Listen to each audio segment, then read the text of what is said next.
What's up, guys? So what we want to figure out today is, does exhaust tip size matter?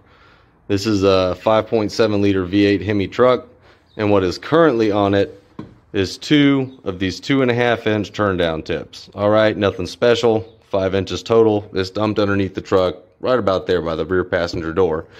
And what we're going to swap them for are actually the factory tips that used to be underneath the rear bumper. These are 4-inch angle cut single wall tips. Came standard on the Rebel package for the 5th gens. The total diameter will be 8 inches. So it'll be a 3-inch difference between the two tips. Now, we have a video clip of this truck with a cold start and a couple of revs, and what we're going to do is we're going to install these bigger tips and do the exact same thing for y'all. You can decide.